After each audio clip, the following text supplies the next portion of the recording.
నమస్తే. కేతన్పల్లి ఎపిసోడ్కు ఇప్పట్లో పులి స్టాప్ పడేటట్టు కనబడడం లేదు. అసలు కేతన్పల్లిలో గొడవకి కానీ, ప్రమాణ స్వీకారం ఆగడానికి కానీ, చైర్మన్ వైస్ చైర్మన్ ఎన్నికకు కానీ తమకు ఎలాంటి సంబంధం లేదని స్వయంగా మంత్రి వివేకానంద ప్రకటించారు. ఈరోజు చెన్నూరులో జరిగిన ప్రెస్ మీట్లో క్లియర్ కట్గా అసలు బీఆర్ఎస్ సిపిఐ వాళ్ళ మధ్య ఉన్న కీచులాటతోనే మున్సిపల్ వైస్ చైర్మన్ ఎలక్షన్ ఆగిందే తప్ప తమకు ఎలాంటి సంబంధం లేదని, ఎక్స్ అఫిషియో ఓటు వేయడానికి పోతే అడ్డుకొని దాడి చేశారంటూ, అందుకే కేసులు పెట్టారంటూ ఆయన స్పష్టంగా చెప్పారు. అయితే విలేకరులు అడిగిన ప్రశ్నలకి ఇంతే, ఇంకెక్కువ అడగాల్సిన అవసరం లేదన్నట్టుగా కూడా ఆయన చెప్పినారు. అయితే దీన్ని చూసుకుంటే కేతన్పల్లి ఇన్సిడెంట్కి మెజారిటీ ఉంది కాబట్టి వాళ్ళను ప్రమాణ స్వీకారం చేసేసుకోండి అని నేను ముందే చెప్పాను. వాళ్ళు ఎందుకు రాలేదో మాకు తెలియదు, అది మంత్రి గారు చెప్పిన సమాధానం. 16 తారీఖు నాడు బీఆర్ఎస్ సిపిఐ వాళ్ళు చైర్మన్ వైస్ చైర్మన్ ఎవరు ఉండాలి అని వాళ్ళిద్దరి మధ్యన కీచులాట పెట్టుకొని ఆ రోజు రాకుండా ఉండి తమపైకి నెపం పెడుతున్నారు, తమపైకి ఆ కారణాన్ని చూపిస్తున్నారు. మాకు ఎలాంటి సంబంధం లేదు, కాంగ్రెస్ పార్టీ నాయకులు కానీ, కాంగ్రెస్ కానీ, మంత్రిగా నేను కానీ ఎక్కడ కూడా అడ్డుకోలేదని ఆయన అంటున్నారు. సరే, ఏదేమైనా కూడా కేతన్పల్లి ఇన్సిడెంట్కి సంబంధించి లాఠీచార్జ్ వ్యవహారం పక్కకు పెడితే ముందు రోజు 16 తారీఖు నాడు ఎందుకు అడ్డుకున్నారు అనేది మొదటి నుంచి అందరికీ ఇదవుతున్న ప్రశ్నే. ఆ అడ్డుకున్నది ఎవరు? పోలీసులు. కాబట్టి పోలీసులు మళ్ళీ సమాధానం చెప్పాలి, తమకు ఎలాంటి సంబంధం లేదని మంత్రి గారు అంటున్నారు. సరే, ఏదేమైనా ఒక్కసారి ఆ పూర్తి వీడియో చూడండి, దాని మీద మీ అభిప్రాయం, కేతన్పల్లి ప్రజలందరూ కూడా తమ అభిప్రాయాన్ని కామెంట్ చేయండి. సోషల్ మీడియాలో కాంగ్రెస్ పార్టీ కేతన్పల్లి మున్సిపాలిటీలో అడ్డుకుంటున్నారు అని చెప్పి ఇదే తప్పుడు ప్రచారం జరుగుతుంది. దాని గురించి నేను క్లారిటీ ఇవ్వదలుచుకున్నాను. మీరు అందరూ చూసినారు, చెన్నూరు అయినా కానీ, కేతన్పల్లి అయినా కానీ, ఈ ఎలక్షన్లో టీఆర్ఎస్ పార్టీ, ఇండిపెండెంట్స్ అందరూ కూడా వారికి ఒక స్వేచ్ఛ ఉండే ఎలక్షన్లో పార్టిసిపేట్ చేసి గెలవడానికి. ఈరోజు కేతన్పల్లిలో టీఆర్ఎస్ పార్టీ గెలిచిందంటే స్వేచ్ఛ ఉన్నందువల్లనే, ఫ్రీ అండ్ ఫేర్ ఎలక్షన్స్ అయినందువల్లనే వాళ్ళు గెలవడం జరిగింది. నేను కూడా గత మున్సిపల్ ఎలక్షన్స్లో మీ అందరూ చూసినారు, ఎలక్షన్సే సగం కాలేదు. ప్రజలు ఓటు వేయడానికి ఒక అవకాశం కల్పించలేదు. ఆ రోజులలో ఏదైతే జులుం నడిచిందో ఆ రోజులలో ఫోర్సబ్లీ మనుషులను విత్డ్రా చేయించడము, పైసలు ఇచ్చి విత్డ్రా చేయించడము, లక్షలాది రూపాయలు క్యాండిడేట్లను కొనడము, ఇవన్నీ కూడా జరగడం జరిగింది. ఈసారి కాలేదు. ఎందుకంటే ప్రజలు ఏమనుకుంటున్నారు, ప్రజలు ఏం తీర్పిస్తారో దాన్ని గౌరవించే అవసరం ఉన్నది. ప్రజాపాలనది ఈ కాంగ్రెస్ ప్రభుత్వం ప్రజాపాలన అని చెప్పి మేము భావిస్తున్నాము.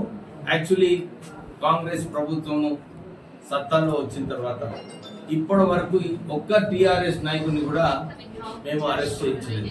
ఏదో ఒక కేసు పెట్టి ఏదో అన్ని తప్పులు ఎన్ని చాలా విషయాలు ఉన్నాయి.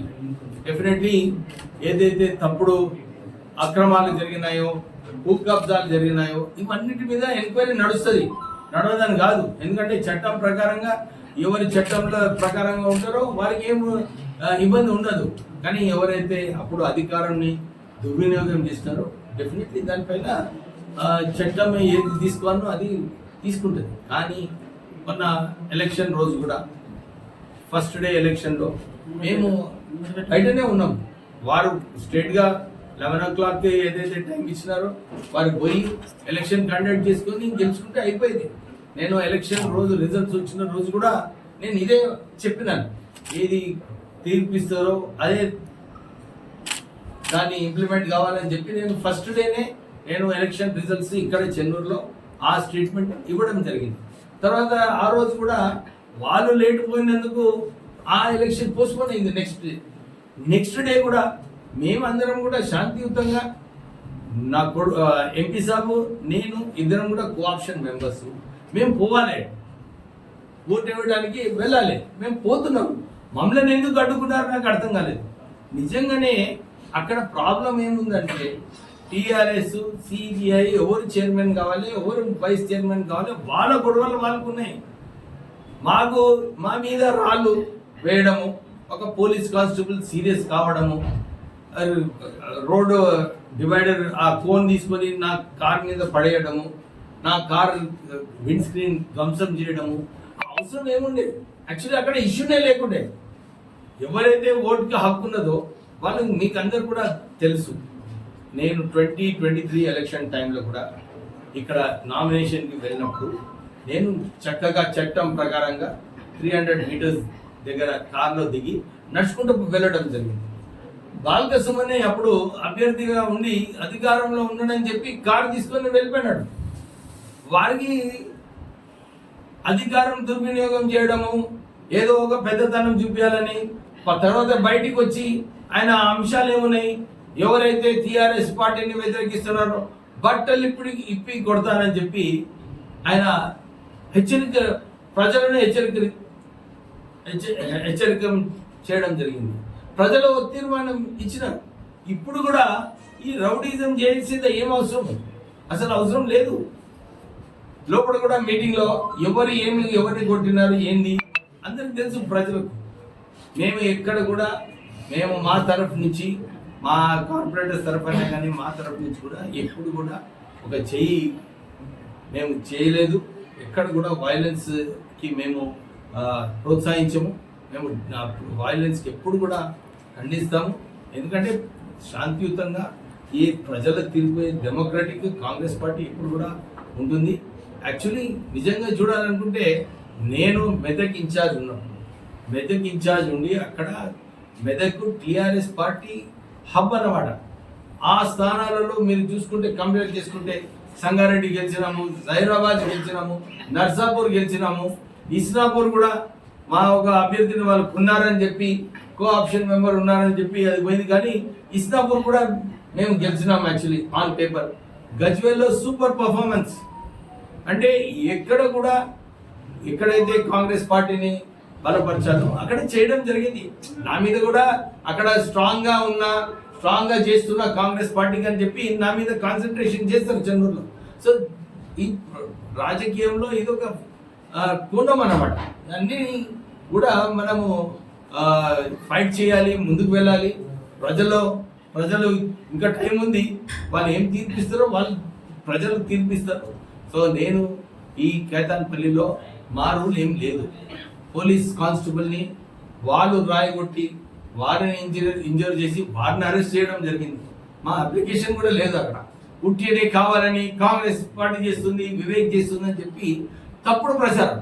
ఇంకా ప్రత్యేకంగా సోషల్ మీడియాలో ఇష్టం వచ్చినట్టు రాసుకుంటున్నారు. ఇది నాట్ కరెక్ట్. మేము ఎక్కడ కూడా వారి ఈ 10 రోజులు ఏదైతే వాళ్ళందరూ కూడా కార్పొరేటర్స్ అందరూ కూడా ఒక థాట్ తీసుకున్నారు. ఎక్కడ కూడా మేము పోయి వాళ్ళను మాకు ఓటు వేయండి, మేము ఇట్లా చేస్తామని చెప్పి ఎక్కడైనా వచ్చిందా? ఎక్కడైనా కంప్లైంట్ ఉందా? పోలీసులోనైనా ఎక్కడైనా కంప్లైంట్ ఉందా? ఇప్పుడు ఎందుకు మా మీద అనవసరమైన విమర్శలు చేయడం? మేము ఇదే కోరుతున్నాము. మీరు మీ ఇంటర్నల్లీ ఏం గొడవలు ఉన్నాయో మీరు సాల్వ్ చేసుకోండి. కానీ ఎవరు చైర్మన్ చేస్తారో, ఎవరు వైస్ చైర్మన్ చేస్తారో మీ ఇష్టం. మీ సంఖ్య మీ దగ్గర ఉన్నది. మీరు నిర్ణయం తీసుకొని మీరు అమలు చేసుకోండి. మీరు ఆ రోజు ఎందుకు గొడవ పెట్టినారు? మీరు గొడవ పెట్టినందుకే పోసుకున్నాయి. మాదేం గొడవ లేదు కదా. నిజంగా మీరు చూసినారు వీడియోలు. మేము ముఖ్యమైనది చెప్తలేము. అది శాంతియుతంగా కావచ్చు కదా. ఆ రోజు మేము తర్వాత పోయినాము. మాకు పోయినంటే అయిపోతుండే, ప్రాబ్లం లేకుండే. ఆయన ఎందుకు అరెస్ట్ అయ్యిండు? ఆయన చట్టాన్ని చేతిలో తీసుకొని ఎవరైనా ఎక్స్ఎమ్మెల్యే అయ్యి రాళ్ళు విసిరిస్తారండి? ఒక తోటి ఎమ్మెల్యే వాటెవర్ ఇట్ ఈస్, ఎంత వేరే పార్టీ అయినా కానీ మేము అందరం రాజకీయ నాయకులేము కదా. మా మీద రాళ్ళు పడేస్తుంది ఏంది? యాక్చువల్లీ నిజంగా ఆశ్చర్యమైన విషయం. హరీష్ రావు, కేటీఆర్ పోయి కలుస్తున్నారు. అరే చట్టం ఏముంది? మీరు ఎంకరేజ్ చేస్తున్నారా ఇట్లా వైలెన్స్? రాళ్ళు విసిరేయడం కరెక్టా? పోలీస్ మీద ఎందుకు? ఏమైనా గొడవ ఉంటే టీఆర్ఎస్ పార్టీ వ్యతిరేకంగా ఏమైనా పోలీస్ ఏమైనా జులుం చేస్తే ప్రొటెస్ట్ చేయొచ్చు. నీకు అధికారం లేదు మున్సిపల్ ఆఫీస్ వెళ్ళడానికి. మళ్ళీ అక్కడ జబర్దస్తి ఏంది? అది ఆ ఇష్యూ. అది అసలు వాళ్ళు అది ట్యాకిల్ చేయాలి. వాళ్ళు పార్టీ ఏదైతే చట్టం ఉన్నదో దాన్ని ఎట్లా ఫాలో చేస్తారని చెప్పి వాళ్ళు నిర్ణయించుకోవాలి. చట్టం వ్యతిరేకంగా పోతే డెఫినెట్ చట్టమే ఉంటుంది. బీఆర్ఎస్ నాయకుల మీద కాంగ్రెస్ నాయకులు దాడి చేస్తే వాహనాలు ధ్వంసం అయితే వాళ్ళు ఫిర్యాదు చేసి పెడితే వాళ్ళు మీరు చూస్తారు కదా మీరు వాళ్ళ ఆరోపణ సార్ వాళ్ళ ఆరోపణలు ఉండి వాళ్ళు ఇంకేం చేస్తారు వాళ్ళ వాహనాలు కూడా ధ్వంసం అయినాయి. వాళ్ళు కేసు ఆరోపణలు వాళ్ళు ఇగో మేము అక్కడ ఎక్కడ పోలేదు వాళ్ళ వ్యతిరేకంగా ఏం చేయలేదు, మేము ఓటింగ్ కోసం పోతున్నాం. మీరే కదా చేసింది, వీడియోలు అయితే క్లియర్గా ఉన్నాయి కదా బాబు. ఇక ప్రెస్లో నేను దీనికన్నా ఎక్కువ సమాధానం ఇచ్చేది లేదు. ఇది కేవలము అయినా ఒక మాజీ విప్పు, ఒక ఎమ్మెల్యే, ఒక ఎంపీ 10 సంవత్సరాలు అది చేసేది అవసరం ఏమున్నది? నిజంగా చెప్పండి. అక్కడ మేము వైలెన్స్ ఫస్ట్ స్టార్ట్ చేసినామా వాళ్ళు చేసిందా? వాళ్ళే కదా.